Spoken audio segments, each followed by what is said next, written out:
Hello to all my friends and family, and welcome to Jim's 5am Club.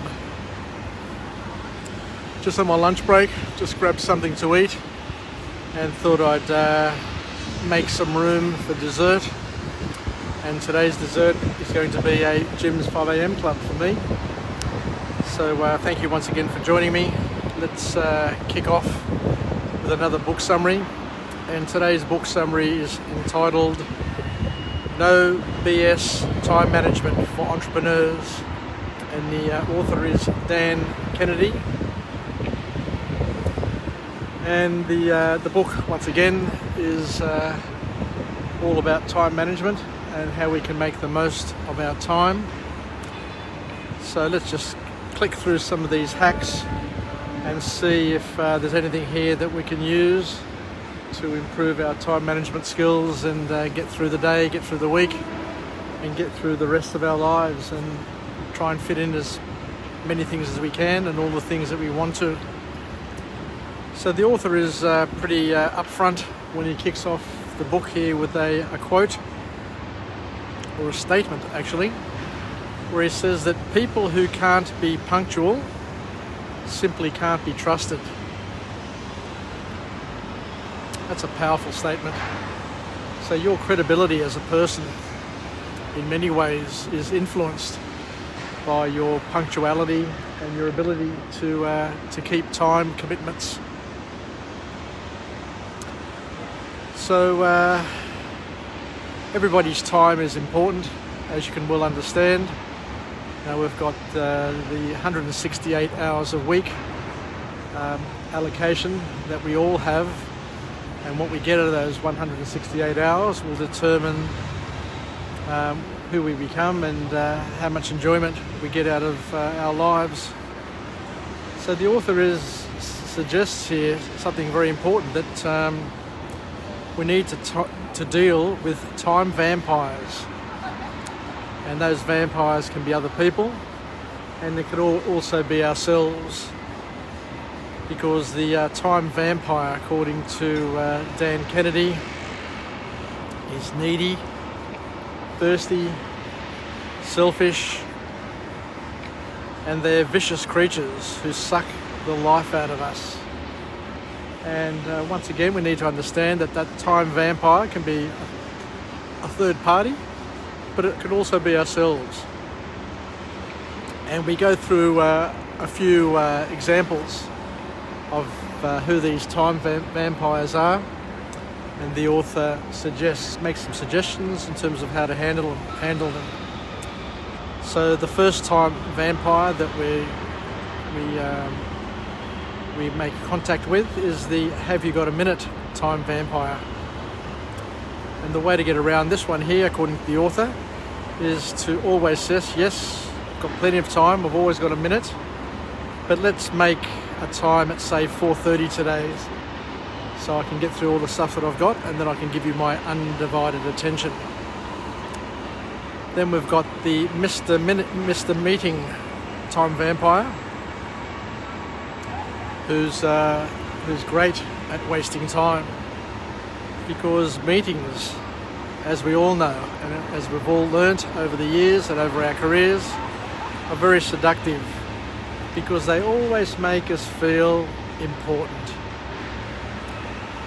But you've got to try and push back on meetings, and only attend the meetings where you can add value. You should always ask the question, how am I going to add value at this meeting?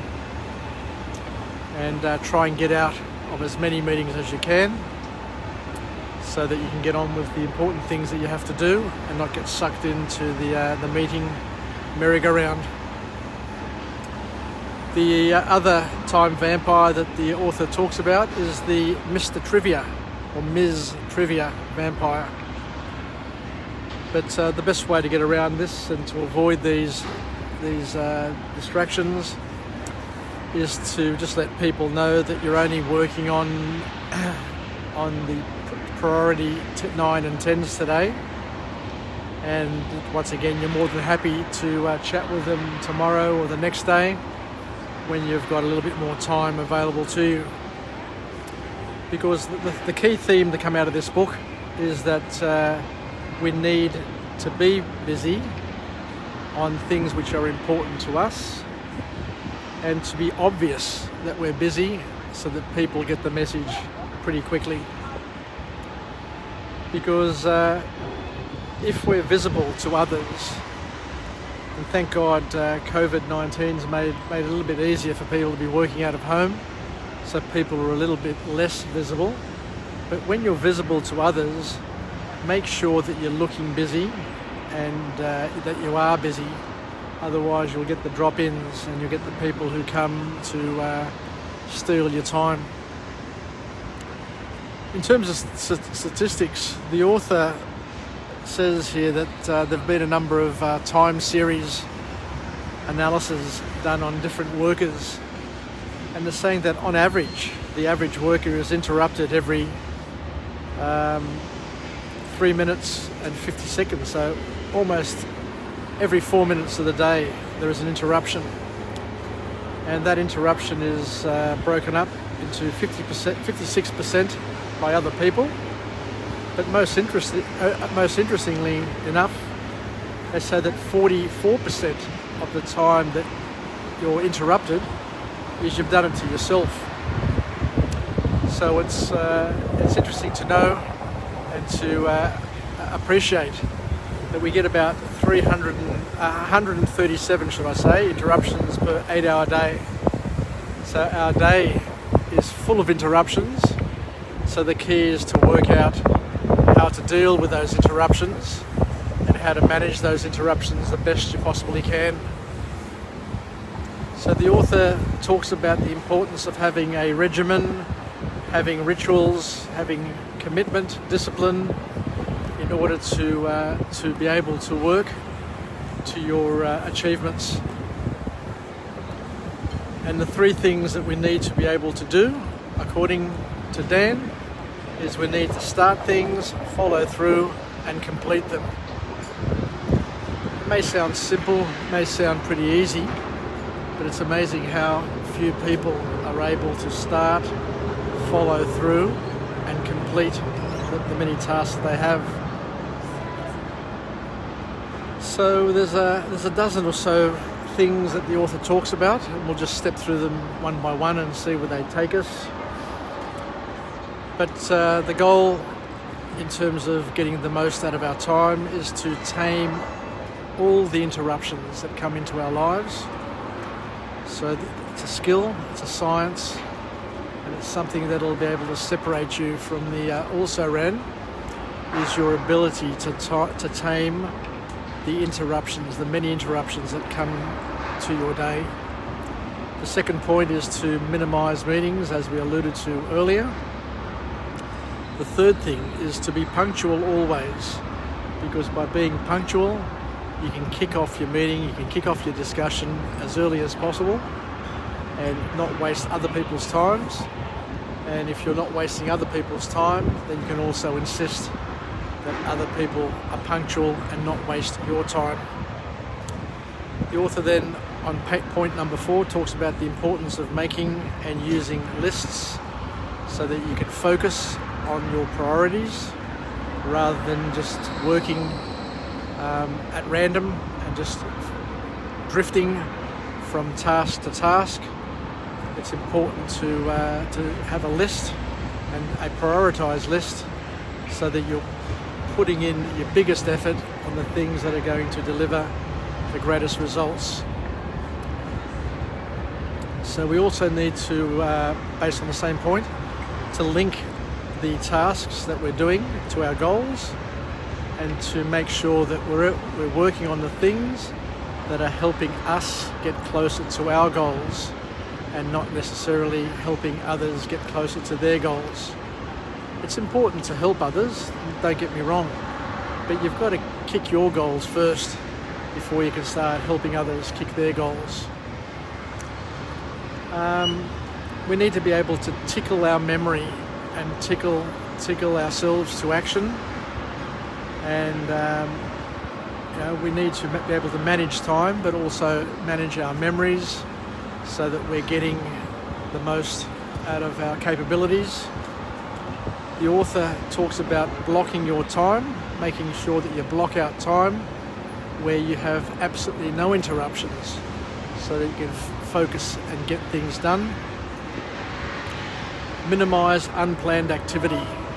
If it's unplanned, then it's not necessarily going to be important or urgent, and you'll get people coming to you and you'll get interrupted throughout the day.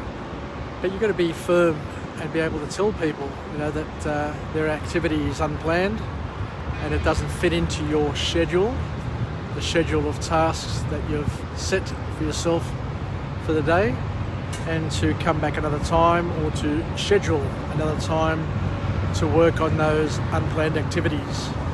Fair enough, there will be unplanned activities that come through that are both urgent and important, and you'll have to deal with those on a case-by-case basis. But they're got to be things which are rare and not and exceptions to the rule, as opposed to the normal sort of activity and day. The author also talks about the importance of profiting from odd lot times.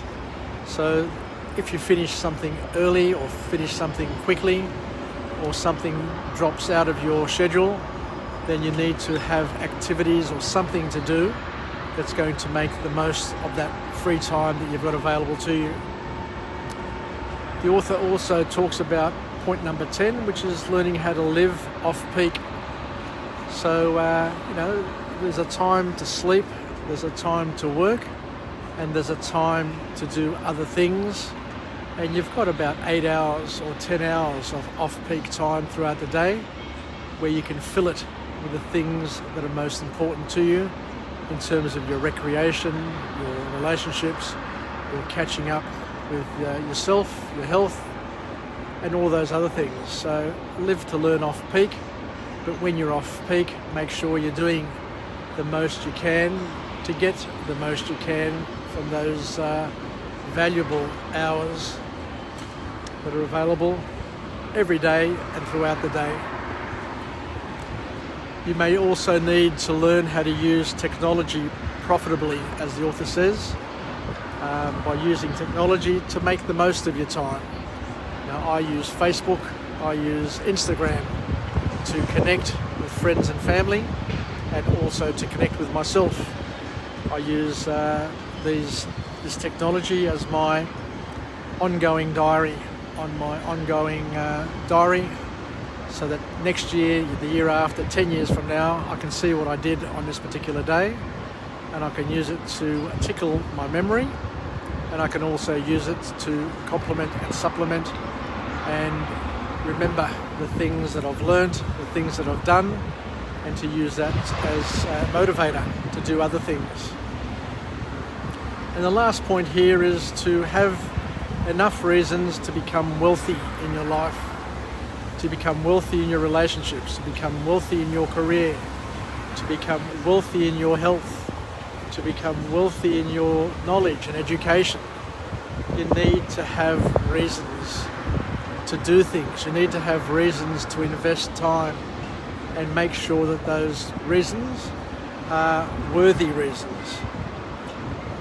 And the bottom line, as the author says, is that if you can't manage your time, then you're not managing yourself. If you're not managing yourself, then you're not going to be satisfied, happy with, and fulfilled with your life. So you owe it to yourself. Each of us have a birthright, which comes with our birth, to make the most of the time that we have available to us. We don't know how many years we have, how many summers we've got left. And as we know, people come in and out of our lives all the time. So we basically need to make the most of that engagement whilst it's still alive, fresh and exciting. So I think we'll finish off there with this book summary. And let's finish off with a positive affirmation. I'm alive, I'm well, and I feel absolutely great. To my friends and family, stay connected, stay relevant, and stay reasonable. And most importantly, let's take some lessons from this awesome book by Dan the Man Kennedy, on the no bullshit time management for entrepreneurs and make the most of the time we have available to us so that we live a productive life where we can get all of the things done that we want to do in our lives and not to look back and wonder where all the time went and why we didn't take advantage of the time, the friends, the opportunities that we have and have had throughout our lives. Take care, and I look forward to coming to you again tomorrow from a different location with a different message. And if you're lucky, and ciao for now. Bye from Jim, from Jim's 5 a.m. Club on this Wednesday lunchtime, albeit over cloudy, but it's a summer day and we'll take it because we love every single moment, every single day of our lives. Bye for now. Ciao.